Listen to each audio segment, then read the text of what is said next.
Takeru était un mec désespéré et inutile, aussi célibataire que votre chaussette gauche après le jour de lessive. Cependant, tout change lorsqu'il décide d'aller dans une école de filles pour augmenter ses chances, et il finit par conquérir plusieurs filles à la fois. Je voudrais te rembourser.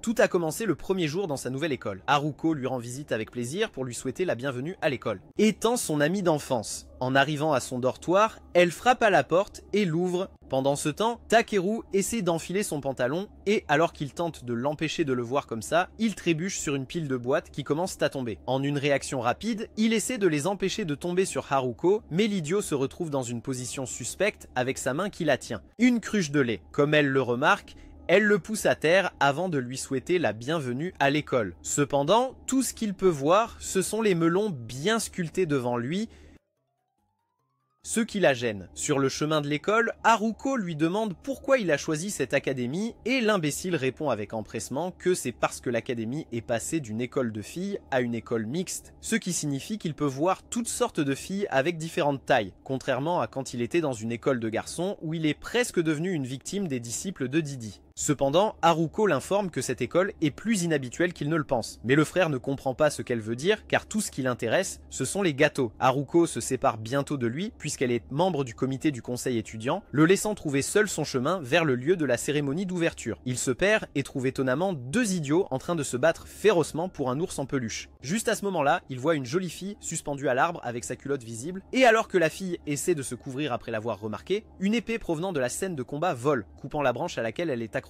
Elle tombe alors au sol sur Takeru, l'embrassant accidentellement dans le processus. Elle s'assoit rapidement, mais cela ne fait que fournir une vue en 4K de sa division. En remarquant le moron cultivé, il attrape son col ou menace de l'envoyer à la glorieuse frontière à la place. Mais tandis qu'elle le tient, elle voit choquer un blason familier sur sa poitrine, ce qui la surprend. Il s'excuse immédiatement, et en partant, elle se dit qu'elle vient de trouver l'ennemi juré qu'elle cherchait.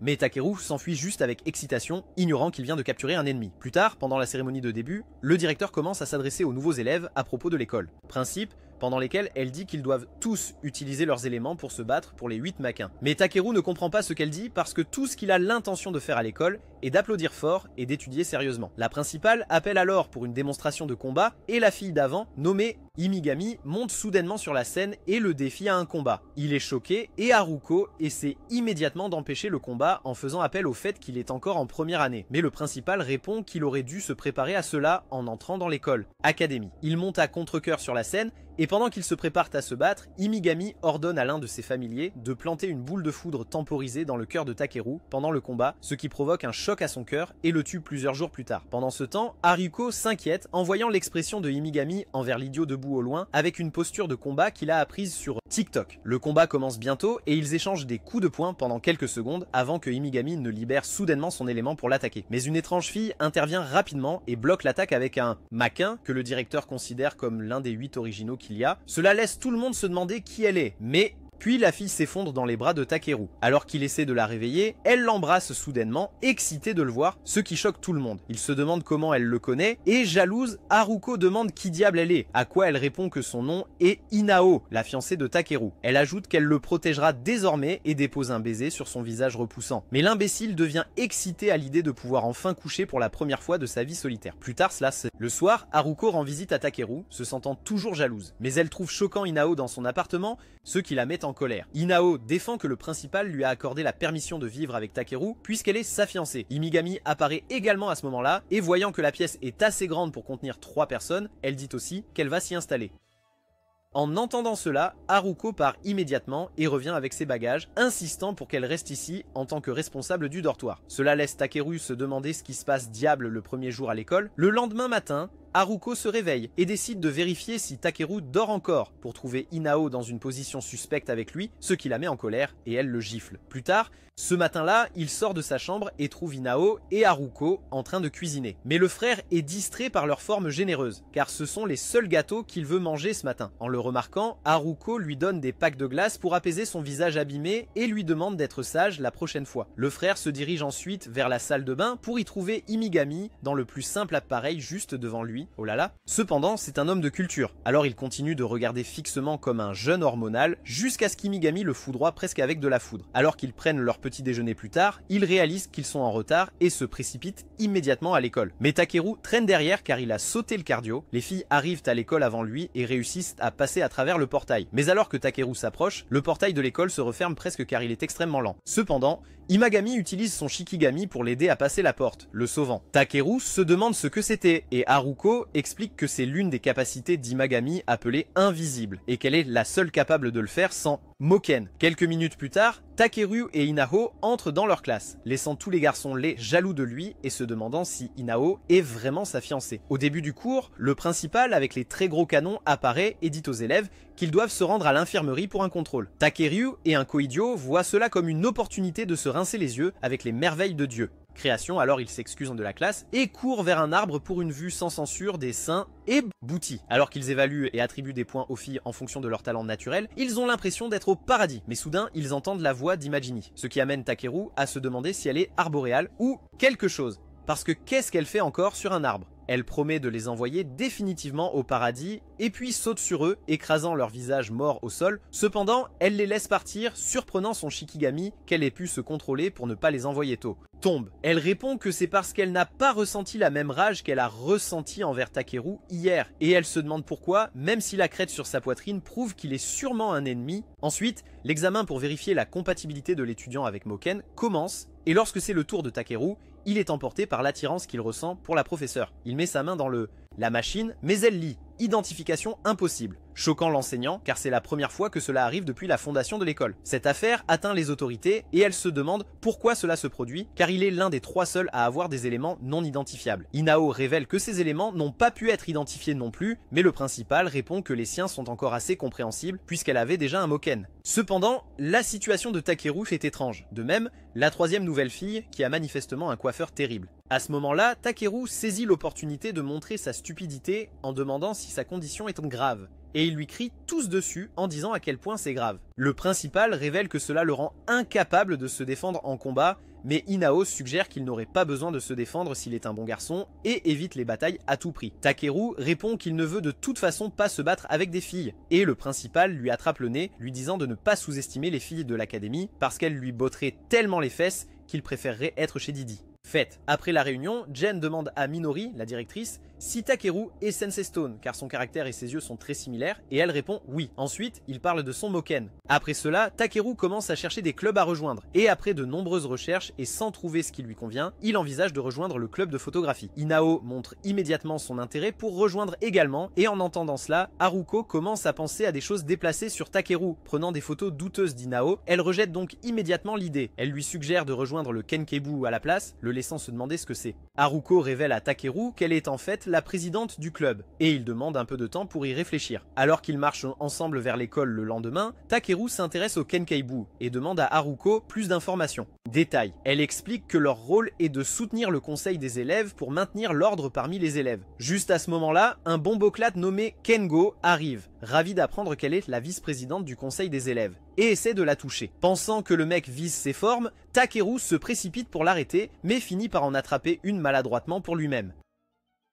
À ce moment-là, ils sont interrompus par un coup de poing au visage de Takeru par une fille nommée Minaya, qui le réprimande pour être un idiot. Haruko intervient rapidement pour défendre Takeru, affirmant que c'était un accident. Alors Minaya s'excuse, mais dit à Takeru en lui serrant la main qu'elle n'aime pas les idiots qui portent des lunettes mais qui ont l'air comme des geeks. La situation prend une tournure différente lorsqu'ils reçoivent un rapport de bagarre et se précipitent sur les lieux, découvrant Azuki face à un dur à cuire nommé Kuragasa, qui exige que si elle perd, elle devra devenir sa petite amie. En le voyant, Takeru et Kengo discutent entre eux en silence, spéculant que ce type qui pense être Goku doit être désespéré parce qu'il est vierge et n'a aucune expérience en matière de relations. Cependant, imaginez leur rétorque qu'il est au moins meilleur qu'eux, qui ne savent que se rincer l'œil sur des modèles d'OnlyFans toute la journée. Le match commence peu après, avec Kuragasa qui fait le premier mouvement. Azuki esquive habilement son attaque, saute dans les airs et lui donne un coup de pied droit sur la tête. Malheureusement, son coup ne le déstabilise pas parce qu'il a le visage d'un char d'assaut. Kuragasa sourit et révèle la source de sa force, son Moken, qu'il appelle Moken Steel Full Metal. Il réplique avec un coup puissant qui déchire l'uniforme d'Azuki, exposant ses sous-vêtements. Elle devient furieuse et exige une compensation pour sa tenue et ses sous-vêtements ruinés si elle gagne le combat. La foule regarde avec attention, intriguée par le déroulement du combat. Pendant ce temps, Takeru semble mal à l'aise. Et un camarade de classe lui demande pourquoi, ce à quoi il répond qu'il ne se sent pas à l'aise avec l'idée qu'un gars se batte contre une fille. Ses camarades essaient de le rassurer en soulignant que les filles dans ce monde sont bien plus fortes qu'il ne le pense, mais Takeru n'en a rien à faire. Parce que ce n'est pas ce qu'il a appris du grand maître. Il décide d'intervenir et d'arrêter le combat, mais avant qu'il ne puisse faire grand chose, les filles le retiennent. Cependant, une lueur inattendue commence à émaner de sa bouche et il saute étonnamment dans la mêlée pour bloquer Kuragasa juste au moment où il se prépare à porter un coup décisif qui aurait pu envoyer Azuki dans un coma de 10 ans. Il renverse Takeru dans le processus, mais ce mouvement le laisse vulnérable à l'attaque rapide au genou d'Azuki, le mettant à terre, au soleil. Se sentant victorieuse pour avoir abattu Kuragasa, la satisfaction d'Azuki se transforme rapidement en embarras lorsqu'elle voit sa culotte divertir le public dans les airs. Après avoir chassé la foule qui s'était rassemblée pour regarder le combat, elle remercie Takeru d'avoir transformé sa culotte en publicité sponsorisée. Elle exige de savoir pourquoi Takeru interviendrait de manière aussi imprudente, mais avant qu'il ne puisse répondre, Haruko intervient pour le réprimander pour s'être mêlé d'une bagarre sans posséder un Moken. Inao cependant, loue la capacité de Takeru à bloquer le coup de poing de Kuragasa, ce qui pousse Haruko à réfléchir momentanément à la fiabilité et à la force que Takeru lui a toujours semblé avoir. Takeru explique que le résultat doit être déterminé équitablement, peu importe qui se bat. Haruko reconnaît ce sentiment, soulignant que garantir l'équité est le véritable but du Kenkeibu. Club. Inspiré par cela, Takeru décide de rejoindre le club sur le champ. Observant de loin, Imagini est étonné par la force que Takeru a démontrée plus tôt, ce qui lui rappelle quelque chose qu'elle avait déjà vécu. Plus tard, Takeru, Kengo et Inao visitent le club Kenkeibu, salle pour déclarer formellement leur intention de rejoindre. Leur voyage prend une tournure inattendue lorsqu'ils sont amenés à une source chaude pour qu'ils puissent tous s'amuser d'une manière coquine. Au milieu de l'atmosphère vapeur, les garçons, qui ne peuvent pas contrôler leurs hormones, faillirent avoir un orgasme en voyant les différentes tailles de melons disponibles dans le club. Juste à ce moment-là, une agitation soudaine éclate lorsqu'un ours de lune sauvage apparaît et se précipite vers eux. Cela se transforme immédiatement en une scène de course de temple, mais les filles se lèvent, utilisant leur Moken pour lancer une contre-attaque coordonnée, sauvant leurs faibles. Ensuite, ils accueillent correctement les nouveaux dans le groupe et se présentent comme le Makenki, laissant Takeru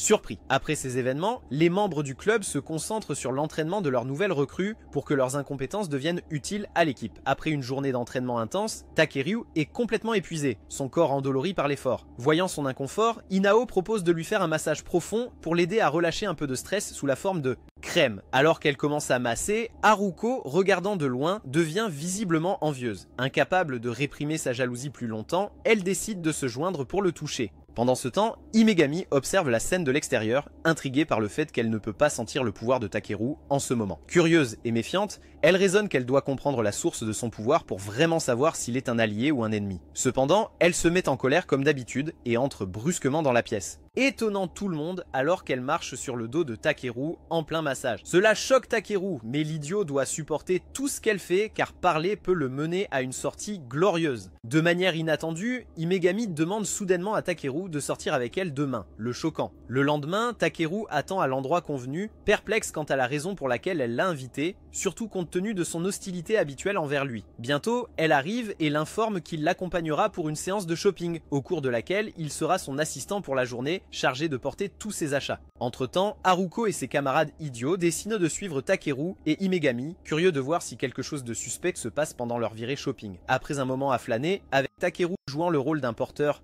mule, Himegami entre dans un magasin de maillots de bain pour vérifier quelques tenues audacieuses. Elle se glisse bientôt dans une cabine d'essayage pour essayer quelques bikinis, pendant que Takeru lutte pour tenir son tas croissant de sacs de shopping, comme si sa vie en dépendait. À l'intérieur de la cabine, Himegami est frappé par la pensée que le parfum de Takeru est tellement similaire à celui de son frère. Pendant ce temps, les mains de Takeru commencent à s'engourdir à force d'attendre et il trébuche, perdant l'équilibre. Cela lui offre un aperçu exclusif des contenus de Himegami, mais l'oiseau en colère lui assène un coup rapide et impitoyable sur le visage. Plus tard, dans un restaurant, les deux sont surpris de voir Azuki travailler comme serveuse. En apercevant Takeru, le gars même qui lui a donné une publicité sans intrigue plus tôt, la colère d'Azuki s'enflamme, faisant réaliser à Takeru que le déjeuner d'aujourd'hui ne sera pas bien digéré. Elle s'approche bientôt avec une tarte. Mais quand Takeru le remarque, il dit qu'il n'aime pas les petits pois et Azuki lui dit que puisqu'il est difficile, elle lui laissera aussi la liberté de choisir comment il veut mourir. Le frère prend peur immédiatement et lui dit que c'était juste une blague pour son contenu YouTube. Après le repas, Takeru et Himegami quittent le restaurant et entament une conversation. Takeru essaie de la draguer, mais Himegami revient rapidement à la réalité, se rappelant de son objectif initial.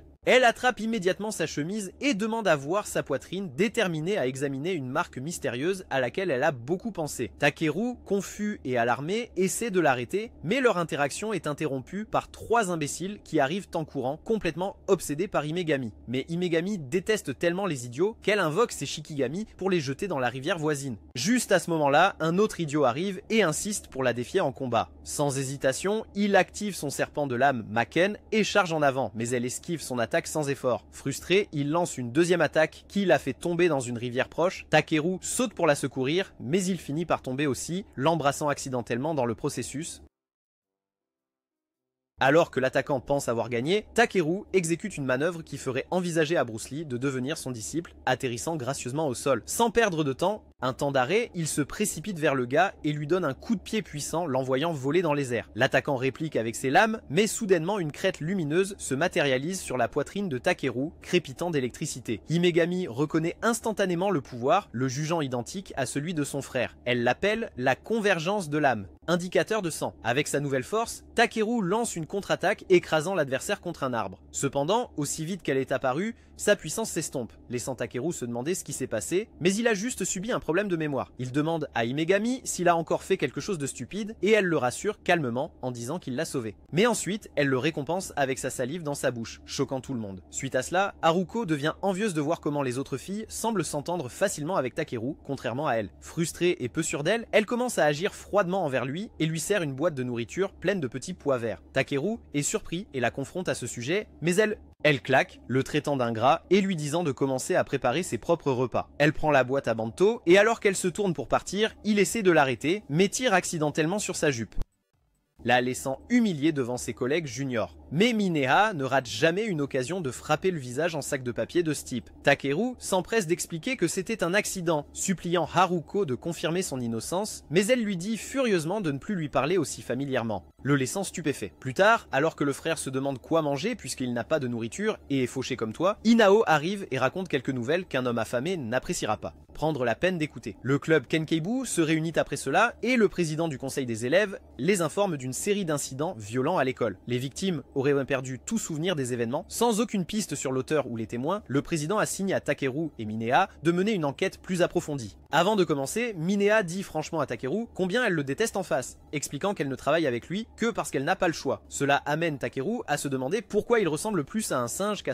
les parents. Plus tard, pendant que Minehas passe en revue les maigres informations qu'ils ont rassemblées, l'estomac grondant de Takeru devient une distraction, et irritée, elle lui tend à contre-cœur un encas. Pendant qu'il mange, Minehas se rappelle d'une époque où elle admirait la force et le caractère de Haruko, ce qui lui a fait gagner son respect depuis lors. Cependant, l'imbécile sans gêne finit l'encas et demande si elle a apporté quelque chose à boire. Minehas se fâche et lui donne un coup de pied, lui disant d'aller boire son urine. En prenant un moment pour boire de l'eau, il se dit qu'il est traité comme un tas d'œufs et décide de prouver qu'il est plutôt un déchet. Il essaie alors d'appeler le club Kenkabyu pour signaler la situation, mais son attention est brusquement captée par une fille rude qui prétend connaître le coupable qu'ils enquêtent. Avant qu'il peut réagir, elle apprend son nom et active son Maken, créant une structure en forme de toile sur le sol qui l'immobilise complètement. Minaya intervient rapidement et lance une attaque, mais la fille l'esquive habilement. Ne se laissant pas décourager, elle utilise son Maken pour piéger Minaya également après avoir découvert son nom. Elle commence à se moquer d'elle et remarque qu'elle avait espéré affronter les membres de rang supérieur du Kenkabu, pas des minables comme elle. Takeru tend instinctivement la main vers son téléphone pour appeler des renforts, mais Minaya l'en avertit vivement, insistant sur le fait qu'ils doivent gérer la situation eux-mêmes dans le cadre de leur mission. Pendant ce temps, dans la salle du club Kenkabu, l'équipe s'inquiète quand ils remarquent que le duo ne s'est pas signalé. À cause de cela, Haruko sort immédiatement pour voir ce qui se passe. La fille exige que Minaya et Takeru appellent des renforts où elle leur laissera des cicatrices irréparables au visage. Malgré la menace, Minaya refuse de se dégonfler, disant qu'elle prouvera qu'elle n'est pas une faible. Juste à ce moment-là, la fille étrange ferme sa bouche puante avec son Maken, déclenchant une explosion brillante et puissante. Takeru voit cela de loin et appelle immédiatement Kimiya pour qu'elle la transporte à l'endroit avec son Maken. Haruko fait une entrée MCA, attirant l'attention des fous. qui essaie immédiatement d'utiliser son pouvoir pour immobiliser Haruko au sol aussi. Cependant, Haruko résiste à l'attaque avec facilité, la surprenant. Haruko remet alors en question ses motivations, mais la fille semble avoir un souvenir flou de ses actions. Cependant, elle révèle que comme les hauts responsables de Maken n'accorderaient pas facilement une demande de combat, elle a conçu un plan pour les attirer à la place. Enragée par le mal fait à ses cadets, Haruko active son Maken, maîtrisant la fille dans un immédiatement. Réalisant que Haruko manie le plus puissant des 8 Makens existants, la fille la défie de dégainer son épée et de régler le combat une fois pour toutes. Mais Haruko la rejette, déclarant que son arme ne se déverrouille qu'en fonction de l'intensité de ses émotions et de la force de son adversaire. Ce qui signifie qu'elle ne peut pas utiliser son Maken ici car son adversaire est trop faible. Dommage émotionnel. Insultée par le commentaire, la fille charge Haruko seulement pour se faire briser son Maken d'un seul coup. Le coup non seulement désactive son arme, mais la rend également inconsciente. Après avoir été témoin de l'immense pouvoir de... Le talent de Haruko impressionne Takeru, qui exprime son admiration et lui demande de le former. Cela rappelle immédiatement à Haruko comment ils s'entraînaient ensemble enfant et elle accepte avec enthousiasme. Pendant ce temps, un homme non identifié rapporte l'incident à une fille inconnue qui est choquée que Haruko n'ait même pas eu besoin de dégainer son épée pour gagner le combat. Réalisant le danger que Haruko représente, il décide de rester discret pour le moment. Un jour de pluie, Inao est plongée dans ses pensées sur le temps où elle et Takeru étaient jeunes. Takeru apparaît soudainement devant elle, attirant son attention et lui dit que les gars doivent se changer. En sortant, elle dit à Takeru qu'il pleuvait ce jour-là aussi, mais il ne comprend pas ce qu'elle veut dire puisqu'il ne se souvient de rien. Pendant le cours de boule de cristal, ils s'entraînent tous à maintenir leur concentration, mais Takeru se laisse distraire car il souffre de troubles déficitaires de l'attention sévère. Il parle avec son ami de la fille étrange de l'autre jour, et ils sont stupéfaits et qu'elle ne se souvienne de rien de ce qu'elle a fait, car sa mémoire avait été effacée par un tiers. Faite tout comme les autres victimes dans le passé. Juste à ce moment-là, Minori leur frappe la tête pour avoir parlé en cours et dit que ce cours est une base importante pour leur combat, car savoir comment utiliser leurs éléments est plus important que d'utiliser le Maken lui-même. Elle propose de le démontrer et appelle Kuragasa. Cependant, l'égocentrique répond que Minori ferait mieux de faire attention ou elle aura des ennuis. Applaudi. Minori lui dit de s'inquiéter pour lui-même, puis prend une posture puissante qui permet à son élément de circuler correctement tout en expliquant la technique à la classe. Dès que le duel commence, elle charge immédiatement Kuragasa et le renverse d'un coup, lui faisant un choc. Plus tard dans la journée, Takeru et Inao se dirigent vers l'épicerie et sur le chemin du retour, elle ne peut s'empêcher de penser à leur temps ensemble quand ils étaient plus jeunes. Juste à ce moment-là, l'idiot lui dit soudain qu'il a chaud et qu'il ne peut plus le retenir, ce qui l'intrigue. Elle pense qu'il veut l'embrasser, mais est déçue lorsqu'il lui donne soudainement son fardeau et part en courant aux toilettes. Après son retour, il s'assoit sous un abri à cause de la forte pluie et en parlant, Inao mentionne qu'il pleut encore ce jour-là, mais Takeru est toujours aussi perdu. Elle lui dit de lui donner un indice pour qu'il puisse comprendre. Souviens-toi, mais peu importe l'indice qu'elle donne, son cerveau n'arrive pas à récupérer les informations, ce qui la rend triste. Il lui demande alors de lui rappeler, mais elle dit qu'elle ne peut pas parce que ce serait ennuyeux comme ça. Quelques instants plus tard, il leur demande de se mettre en route, mais elle lui dit d'y aller en premier parce qu'elle aimerait être seule. Takeru prend congé et Inao reste assise en pensant qu'elle veut qu'il le soit aussi. Souviens-toi parce qu'il contient sa promesse envers lui. Elle quitte la cabane et se dirige vers une montagne, ce que Kengo aperçoit brièvement, se demandant pourquoi elle est seule. Alors qu'Inao traverse la montagne, elle trouve un mignon chat et le porte. Pendant ce temps, de retour au dortoir, Takeru s'inquiète qu'Inao ne soit pas encore rentré, bien qu'il soit déjà tard, et lui encore, il intervient pour insulter Takeru d'être si insensible aux sentiments d'Inao. L'idiot réalise son erreur et part immédiatement, mais en sortant, il rencontre Kengo qui demande soudainement si Inao est de retour. Takeru répond qu'il va la chercher, ce qui rend Kengo furieux car il en est la cause. Il frappe Takeru au visage pour avoir laissé une pauvre fille seule, ce qui a causé son cri. Il manque de peu de lui donner un autre coup, mais Takeru ne laissera pas un imbécile comme lui le frapper 2 fois. Il s'enfuit immédiatement en se souvenant des mots d'Inao et il se sent désolé d'avoir été un imbécile. En arrivant à la montagne, il commence à appeler son nom et, l'entendant, le chat quitte Inao et court immédiatement dans la direction de sa voix. Cependant, alors que le chat le regarde, un rocher se détache soudainement et se dirige vers le chat, choquant Takeru. Réagissant, rapidement, il court vers le chat immédiatement et utilise la même technique que Minori leur avait expliqué, sauvant le chat juste à temps. D'autres rochers se détachent à nouveau immédiatement comme s'ils désespéraient d'une victime, et presque écrasent le sauveur et le sauvé, mais Inao intervient avec son Maken, brisant le rocher. Takeru porte Inao sur son dos alors qu'il rentre, et elle pense à la promesse qu'elle lui a faite de devenir sa femme quand ils grandiront, et à la promesse qu'il a faite de devenir plus fort et de la protéger. Takeru s'excuse de ne pas se souvenir de la promesse et lui dit d'attendre un peu plus longtemps. Il lui dit ensuite qu'il deviendra un jour plus fort pour pouvoir protéger-la. Elle se sent émue en entendant cela, réalisant qu'au fond, il n'a pas oublié ce qu'il lui a dit en retour. Ensuite, plusieurs semaines plus tard, Jen se précipite pour rencontrer Haruko et Kengo, impatient de découvrir où se trouve Takeru. Cependant, il est choqué de réaliser que la personne qu'il traîne sur le sol, battue jusqu'à un pulpe, c'est nul autre que Takeru lui-même. Confuse, Jen demande ce qui s'est passé. Haruko et Kengo expliquant que l'idiot essayait de séparer deux combattants et a accidentellement éclaté leur ballon en même temps, ce qui a poussé les deux filles à le rouer de coups. Après cela, Jen sort une boîte annonçant qu'ils ont finalement réussi à lui obtenir un Maken. Mais avant qu'il puisse expliquer plus loin, quelque chose attire son attention. Un hélicoptère planant au-dessus de l'académie avec un groupe de personnes se préparant à descendre. Voyant cela, il est choqué et part immédiatement en courant. Pendant ce temps, plusieurs filles sortent du hélicoptère et en les voyant depuis son bureau, Minori se demande qui ils sont. Soudain, un clown laid habillé comme un capitaine ouvre la porte de son bureau et fait un geste annonçant l'arrivée d'un imbécile. En le reconnaissant comme Akaya, Minori lui claque la porte au nez, exigeant de savoir pourquoi il est là, imperturbable. Akaya présente les filles de l'hélicoptère, révélant qu'elles sont des étudiantes en échange. Minori est choqué, mais Akaya explique en plus que les filles sont des vierges appelées Vénus. Cependant, Minori n'en a rien à faire et va droit au but, exigeant de savoir pourquoi il est vraiment là. Akaya révèle alors que Kamigari soupçonne quelqu'un à l'académie de comploter pour ressusciter le Yamata no Orochi. Minori éclate de rire en entendant cela, disant qu'elle n'aurait jamais cru qu'une personne aussi intelligente puisse croire à un mythe. Akaya continue en expliquant que le Kamigari est une organisation qui utilise le pouvoir des Maken et des éléments pour soutenir la nation dans l'ombre. Il poursuit en élaborant qu'autrefois, lorsque les dieux régnaient sur le faux monde, les Kamigari étaient initialement un groupe de combat d'individus qui s'opposaient à la domination des dieux. Avec une telle histoire, il affirme avec confiance que toute spéculation qu'ils font doit être prise au sérieux. Jen, accompagné de deux autres enseignants, confronte Akaya avec colère, exigeant de savoir pourquoi il est là. Cependant, Akaya ignore Bip, partant avec le président du conseil étudiant pour rencontrer le Kenkabu. Après, il part. Jen révèle qu'Akaya faisait autrefois partie de la génération originelle de Makenki avec eux, surprenant les autres. Plus tard, les membres de Vénus se présentent dans la salle du club de Kenkabu. Malgré les présentations, ils refusent de reconnaître le Kenkabu comme des camarades,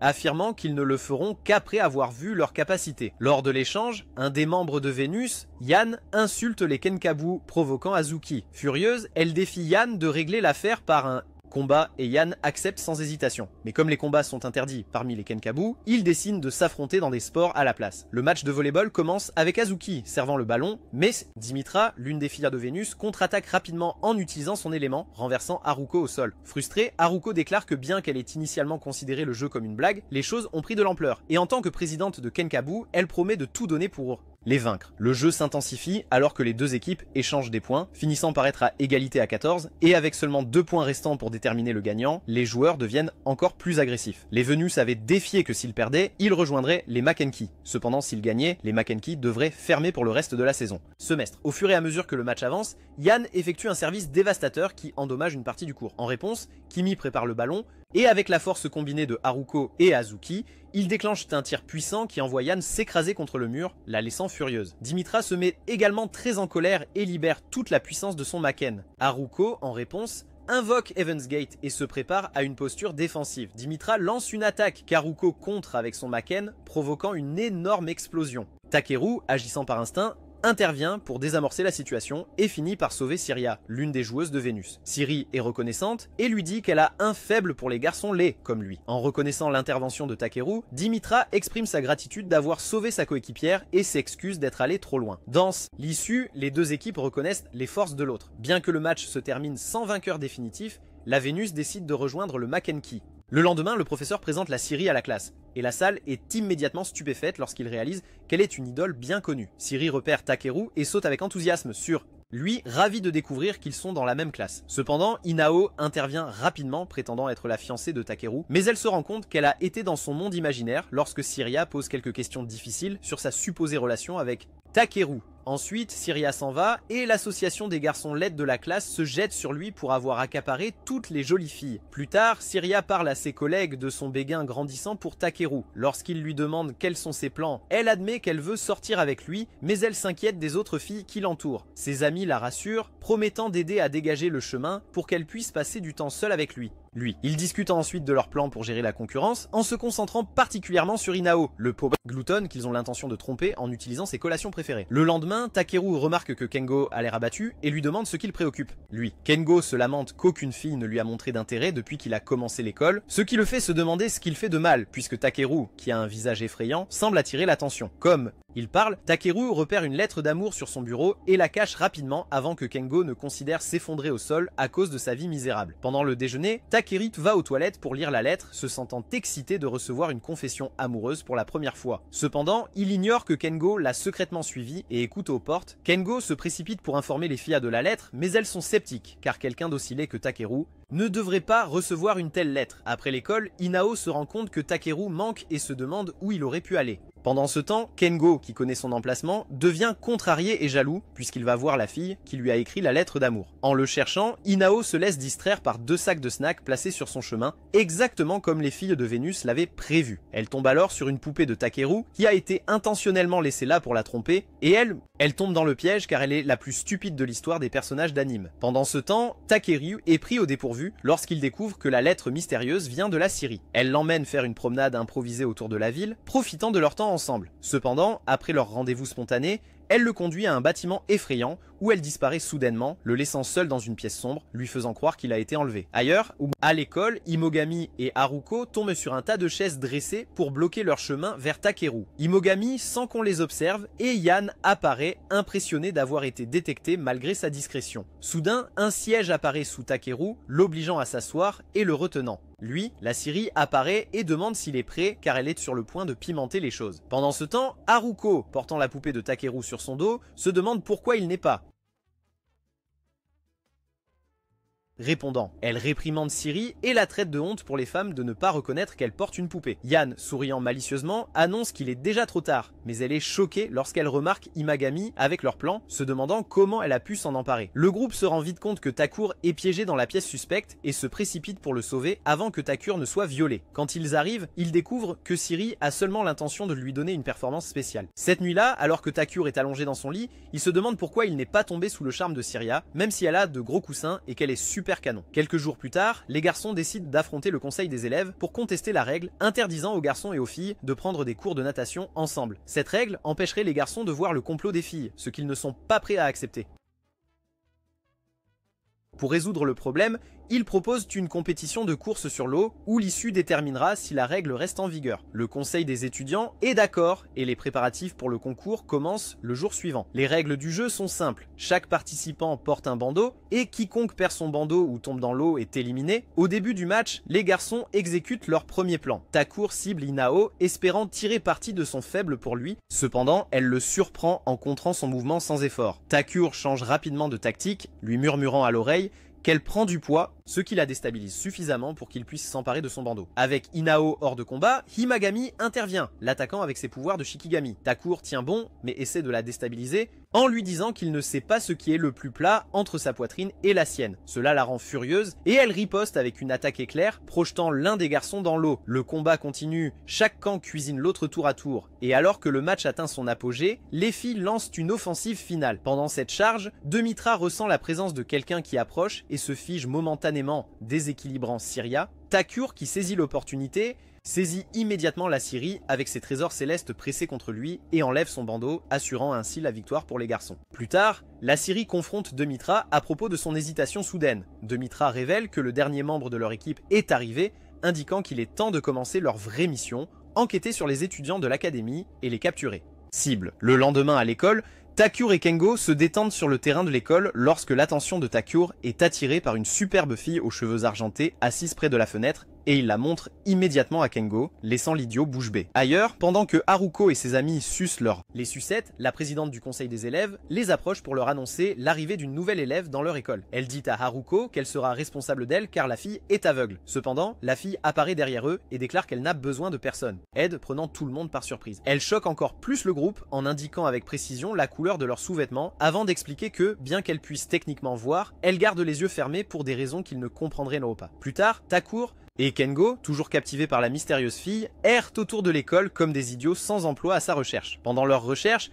ils tombent sur une dispute animée entre un gaz avec une coupe de cheveux de type Karen et une fille nommée Odohime. La dispute s'intensifie et Odohime déclare audacieusement qu'elle lui pardonnera s'il se penche et lèche ses pieds. Mais le gars affirme qu'il préférerait se pencher pour Didi dans la même cellule. Il remarque bientôt Takur et l'appelle pour qu'il soit témoin de leur combat. Takur dit rapidement à Kengo d'aller chercher le comité disciplinaire et prend à contre-cœur le rôle d'arbitre. La situation s'intensifie lorsque le gars active son Maken et traîne de force Odohime dans son Rongen, ayant l'intention de la battre au point qu'elle ne puisse plus jamais utiliser la fonction de reconnaissance faciale. Cependant, juste au moment où il croit avoir le dessus, Main Odohime active son propre Maken et le transforme en marionnette. Il reste immobile pendant quelques instants, se demandant si c'est le défi en anglais ou en espagnol qu'il a vu sur TikTok. Le frère aîné d'Odohime révèle que sa jeune sœur possède la capacité de créer un espace unique où elle peut dominer quiconque y entre. Dans une démonstration de son pouvoir, elle commence à tordre les bras de son frère et manque de lui briser le cou. Voyant cela, Takur se sent obligé d'intervenir et d'être le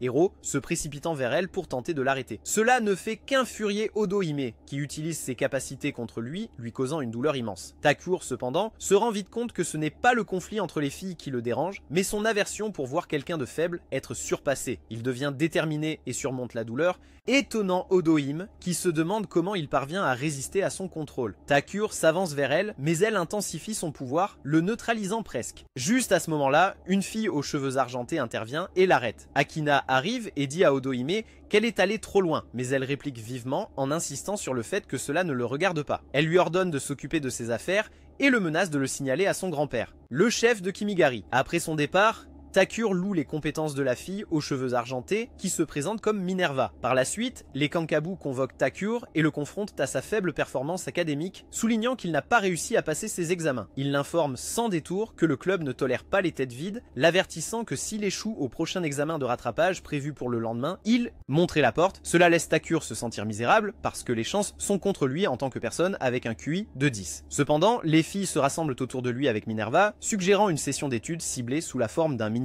d'entraînement. Plus tard, Kengo rejoint Takur pour l'aider à s'entraîner, mais Takur a du mal à maîtriser correctement son élément. Frustré, Kengo demande ce qui le passionne d'autre puisque cela ne fonctionne clairement pas pour lui. Déterminé à lui prouver qu'il a tort, Takur refuse d'abandonner et se consacre à pratiquer toute la journée et jusqu'à la nuit. Enfin, sa persévérance porte ses fruits et il réussit à maîtriser son art. Élément déclenchant une augmentation significative de la quantité d'éléments dans cet environnement. Imigami ressent immédiatement le changement soudain depuis son emplacement et envisage d'enquêter. Avant qu'elle puisse agir, cependant, elle remarque que Minerva la suit déjà. La confronte. Pour lui, encore une fois, il est surpris. Minerva complimente son Shikigami invisible, quelque chose que personne d'autre ne devrait pouvoir percevoir. Imigami commence à soupçonner que Minerva pourrait avoir vu sa véritable... Minerva confirme cela, révélant qu'elle a reçu l'ordre d'amener Himigami à Kamigari pour empêcher sa présence de déstabiliser le sceau d'Amanohara. Les Shikigami de Himigami réagissent immédiatement, lançant une attaque contre Minerva. Cependant, Minerva les repousse facilement sans trop d'efforts. Réalisant l'ampleur du pouvoir de Minerva, Himigami se prépare à l'affronter, mais est pris au dépourvu lorsque Minerva précise qu'elle n'est pas là pour se battre. Au lieu de cela, Minerva explique que sa mission consiste également à évaluer la force de l'académie. Étudiant. Elle mentionne qu'elle a découvert un autre étudiant avec une vague de pouvoir similaire à Imigami. Réalisant qu'elle parle de Takeru, Imigami exige de savoir si Minerva a l'intention de le prendre aussi. Minerva répond qu'elle n'a pas encore pris de décision car elle vient juste de commencer ses observations à l'académie. Le lendemain, Takeru réussit à passer son examen de rattrapage. Le Kenkaibu le félicite pour ses efforts et l'invite à rester avec le groupe, l'excitant. Quelques jours plus tard,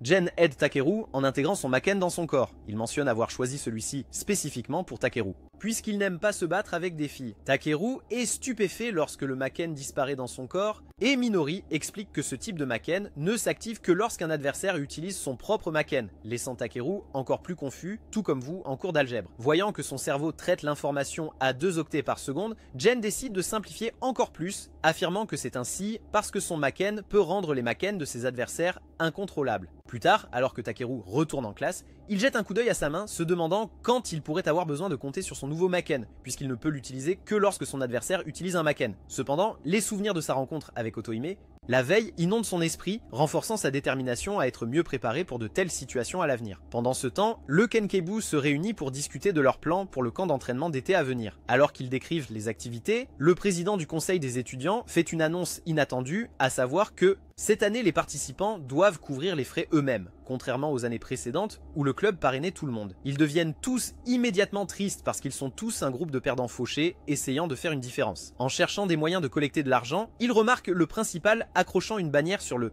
panneau d'affichage. Curieux, ils vont voir et réalisent qu'ils viennent de trouver un moyen de gagner de l'argent pour le camp d'entraînement. Excités par l'opportunité, ils s'inscrivent et commencent à travailler dans un café local le lendemain. Pendant ce temps, Otohime utilise une fourrure améliorée par la technologie pour espionner l'école car elle est curieuse de découvrir la véritable force du bozo qui a résisté à son pouvoir précédemment, Journée. Plus tard, ils commencent à discuter et un idiot embarrasse Haruko en tirant sur ses vêtements et en exposant ses seins. Elle part immédiatement, se sentant honteuse, et debout sur le balcon plus tard, elle se demande ce que Takeru doit penser de la taille effrayante qu'elle porte sur sa poitrine. Soudain, un mystérieux type vêtu d'une armure l'attaque, tirant des coups de feu d'un revolver. Haruko essaie de repousser l'attaque, mais son assaut incessant se révèle trop difficile à gérer pour elle. Juste au moment où les choses semblent critiques, Takeru intervient, plaquant l'agresseur par derrière. Il confronte l'attaquant, le réprimandant de s'en prendre à une femme, mais le mec s'en fiche d'une activiste des droits des femmes que personne ne connaît. Le méchant domine facilement Takeru par sa force physique pure. Désespéré, Takeru envisage d'utiliser son nouvel artefact magique, mais réalise rapidement que cela ne fonctionnera pas car son adversaire n'utilise pas d'artefact magique, mais une force pure. Le méchant renverse bientôt Takeru au sol, et alors qu'il se tord de douleur au sol,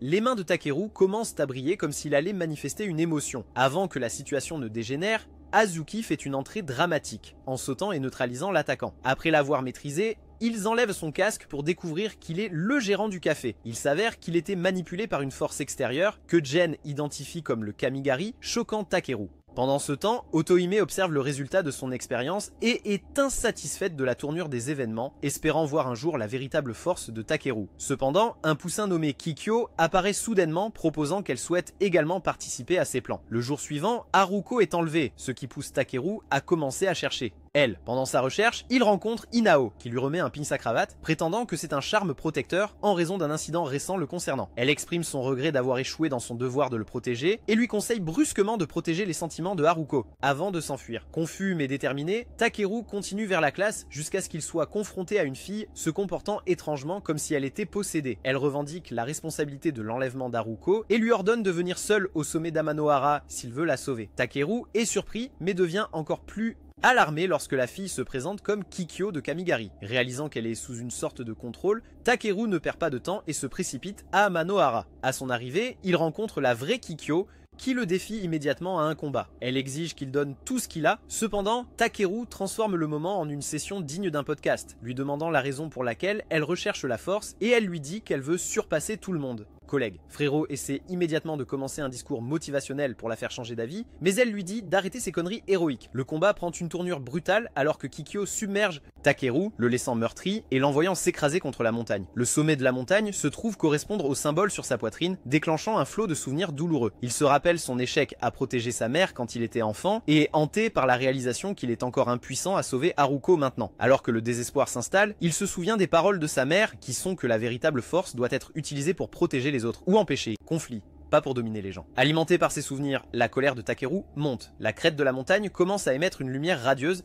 lui serre et son corps entrent dans un état de berserk. Les veines de la montagne s'illuminent tandis que des fontaines d'éléments jaillissent, que le corps de Takeru absorbe, laissant ceux qui l'entourent sous le choc. Observant le chaos, Imigami invoque un Shikigami puisque les deux autres petits frères sont encore sous perfusion pour enquêter sur ce qui se passe sur la montagne Amanohara. Pendant ce temps, Otohime, qui tient Haruko captive, remarque que le corps de Takeru s'effondrera s'il atteint sa limite. Takeru commence à léviter comme s'il venait de débloquer une compétence secrète et se dirige vers l'école avec l'intention d'attaquer ses amis. Otohime regarde avec excitation et son frère suppose qu'au vu de la réaction d'Amanohara, Takeru pourrait partager une lignée sanguine similaire à la leur. Cependant, Haruko n'est absolument pas d'accord, affirmant que Takeru ne pourrait jamais être lié à leur lignée médiocre car elle l'a toujours connu comme un type bien. Cela met Otohime en colère et elle riposte en lui infligeant de la douleur. Juste au moment où la situation s'aggrave, les servantes de Vénus apparaissent et interviennent pour protéger Haruko. Ils la pressent de se concentrer sur le sauvetage de Takeru pendant qu'il s'occupe des ennemis autour d'eux. Haruko traverse immédiatement un portail multidimensionnel menant à l'académie. Elle se montre avec son Maken dégainé, choquant les autres car c'est la première fois qu'elle le brandit. Maken. Haruko se précipite vers Takeru,